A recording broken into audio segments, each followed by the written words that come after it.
I wanted to ask you about AI art. Yeah. Obviously, AI art's becoming like a kind of a big thing.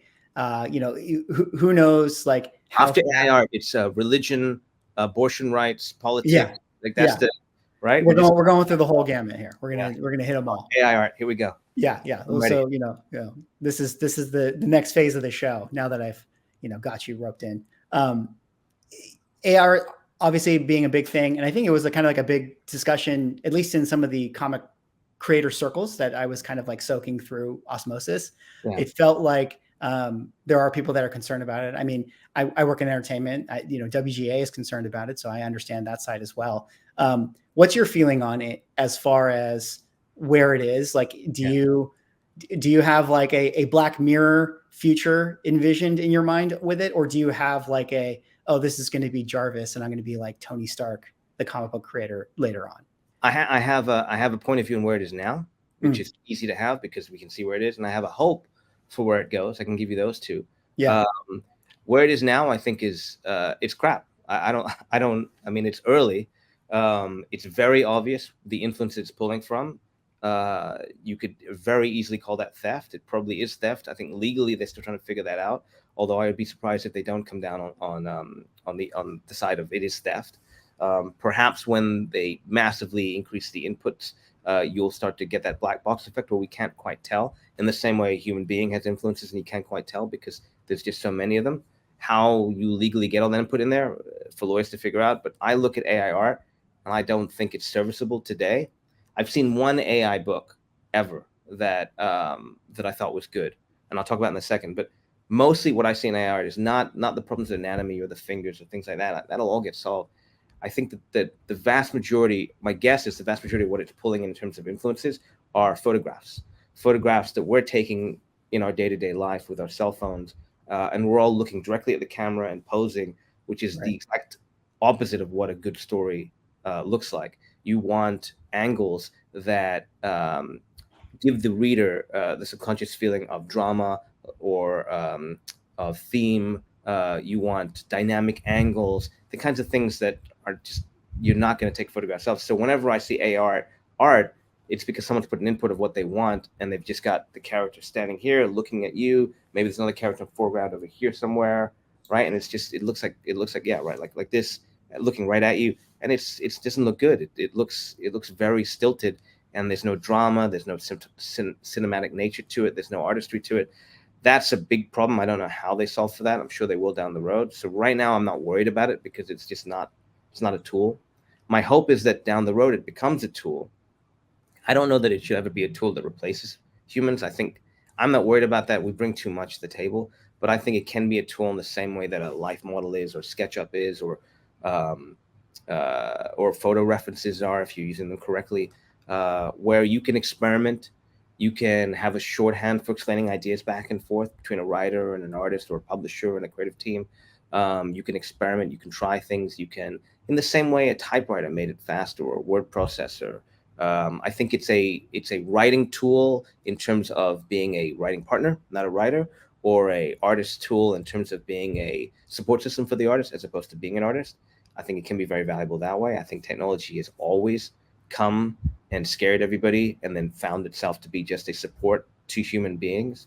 The one book that I have seen that I really liked is a book that I'm a little biased here since I helped a little bit with it.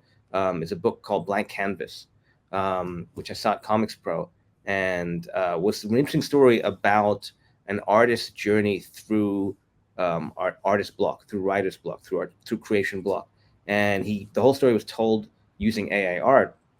And he must have worked the hell out of that art and done a lot of work on top of the art. It wasn't just AI art. I think he did a lot of work because it didn't have that problem. It had, interesting angles, interesting characters. And it was a story that fully owned, this is made by AI, and this is about the future of AI. And is it going to help us? Is it going to inspire us? Or is it going to kind of take creativity away from us, and down the road we won't be creative? And I thought that was quite interesting. And ultimately the sentiment at the end I thought was really empowering, about, well, you've just got to sit down, you've just got to keep creating. That's the way to break through it. And AI art can't stop us from doing that. I thought that was kind of cool. Yeah, it's very interesting. I mean, I can see it from both sides, and kind of like you said, it feels like, well, we're not, I don't expect going into my, comic book store next week and buying a book that is like, sellable right away from AI generated material. But who knows? I mean, 2 years from now, 3 years from now, 5, how this tech stuff, it has the exponential growth. Yeah, sure. I do think it's interesting, this idea, and I'd love to hear you think about or respond to this, is, my what sort of like positive outlook is that, maybe it'll just be kind of like plugins that artists or writers, whoever, can use in the future. Or like, maybe, hey, SwaggleCast wants to write a comic book and he wants to work with Todd McFarlane. Todd McFarlane was never going to draw for me, to begin with, but I could license from him his AI, whatever. And then all of a sudden SwaggleCast can write a book drawn by Todd McFarlane. That is like, and he can get whatever percentage that he's owed out of that. And that's kind of an interesting thing that I see where this could go. That's probably, I think that's a ways down the road. I know the movie business consider that a lot. George Lucas has been running around for decades buying up the rights to dead celebrities. So I think he owns like James Dean and Marilyn Monroe. And his idea was someday he's going to direct a movie with the greatest cast of all time. It's going to be all the greatest movie stars, James Cagney, etc., that have ever lived in one movie, because he owns the digital rights and he's going to be able to recreate them at some point. It's not dissimilar from what you're talking about. I just don't know that it's interesting. I'm far less interested in a story written by you, drawn by AI art in the style of Tom McFarlane, no matter how good it is, versus a story written by you with an artist you found that you're excited about, that's voicey and new and fresh. I think that's interesting to me. That doesn't say that there wouldn't be, and I'm sure there will be, thousands of uses for AI. I just don't see it replacing us in that way. I think it'll replace pieces of us, which will save us time, and then we'll just focus and get better at the things that are uniquely human. Yeah. Well, hopefully, like you said, it's always, these things are ultimately tools that in theory should be designed to create the best story. And so at the end of the day, can AI tell the best story without the best storytellers? Probably not. You're still going to need people to, point it in a certain way and evoke a certain thing. Unless we're talking about, a banger variant cover, which, maybe AI can knock out a banger variant cover, which, Sure. I'm sure things like that. Yeah, we've seen, didn't Brian Haberlin put an AI cover together recently? I think so. I know Brian McClay was talking about a lot of the AI stuff, and he was pointing to a lot of interesting cover work and things like that. So, could be interesting. I think it's a topic to probably revisit and see where we're at, every 12 months, because I think it's going to change quite a bit. Thanks for watching this clip from SwaggleCast. If you want to see the whole interview, click right here. And be sure to subscribe to be notified of future interviews.